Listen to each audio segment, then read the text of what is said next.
যদি আপনার জীবনের প্রতিটি সিদ্ধান্ত আগেই লেখা থাকে, তবে আপনার পাপের জন্য কেন আপনাকে জাহান্নামে যেতে হবে? কেন খুনের অপরাধে খুনিকে ফাঁসিতে ঝোলানো হবে, যখন সেই হাতটি নাড়ানোর ক্ষমতা খোদ স্রষ্টাই তাকে দিয়েছেন? কেন আল্লাহ আপনার হাতটা চেপে ধরলেন না যখন আপনি সেই জঘন্য কাজটা করছিলেন? আজ আমি আপনাকে এমন এক অন্ধকার গর্তে নিয়ে যাব, যেখান থেকে ফেরার পর আপনি আর কখনো নিজের পাপের দায় ভাগ্যের ওপর চাপানোর সাহস পাবেন না। এই ভিডিওটি আপনার ফ্রি উইল বা স্বাধীনতার শেষ সীমা পর্যন্ত আপনাকে নিয়ে যাবে। মানুষ প্রায় বলে, আল্লাহ কেন মন্দ সৃষ্টি করলেন? আপনি কি জানেন, বিজ্ঞানের ভাষায় অন্ধকার বা ডার্কনেস বলে আলাদা কোনো কিছুর অস্তিত্বই নেই। অন্ধকার হলো স্রেফ আলোর অনুপস্থিতি বা অ্যাবসেন্স অফ লাইট। আপনি যখন আলো নিভিয়ে দেন, অন্ধকার নিজে থেকে তৈরি হয় না, বরং আলোর উৎস না থাকায় অন্ধকার রাজত্ব শুরু করে। আল্লাহ হলেন পরম আলো বা পরম কল্যাণ। আপনি যখন জেদ করে তার দেখানো পথ হেদায়েত থেকে নিজের মুখ ফিরিয়ে নেন, তখন আপনার জীবনে মন্দ বা অন্ধকার নেমে আসে। এই অন্ধকার আল্লাহ সৃষ্টি করেননি, এটি আপনার বিমুখতার ফল।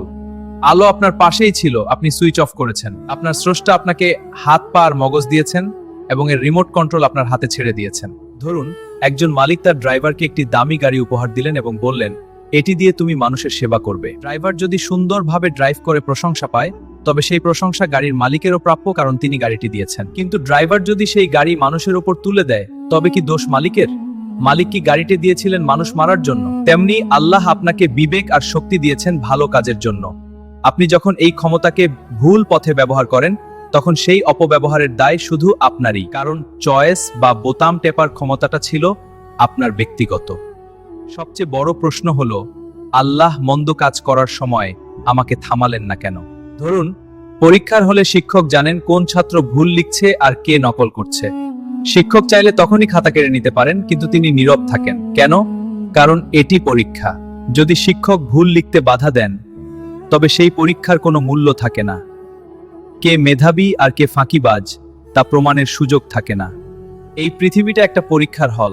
আল্লাহ আপনাকে প্রশ্ন অর্থাৎ জীবন এবং গাইডবুক বা কুরআন দিয়েছেন। আপনি ভুল উত্তর লিখলে আল্লাহ মাঝপথে আপনার হাত চেপে ধরেন না, কারণ তিনি আপনাকে স্বাধীন ছেড়ে দিয়ে দেখতে চান আপনি শেষ পর্যন্ত কি করেন। খাতা জমা দেওয়ার পর অর্থাৎ মৃত্যুর পর রেজাল্ট যা আসবে, তার দায় কি স্রষ্টা বা শিক্ষকের?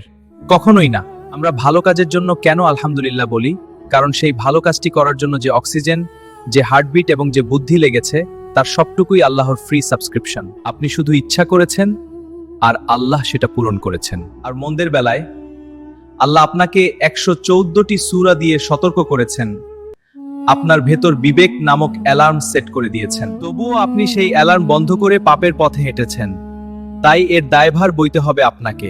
নিজের সাফল্যকে আল্লাহর রহমত হিসেবে দেখুন, যাতে অহংকার না আসে, আর নিজের মন্দকে নিজের ভুল হিসেবে দেখুন, যাতে সংশোধনের পথ খোলা থাকে। যে ব্যক্তি নিজের ভুলের দায় নিজের কাঁধে নিতে পারে, সেই আসলে প্রকৃত স্বাধীন মানুষ। সময় ফুরিয়ে যাওয়ার আগেই আলোর পথে ফিরে আসুন।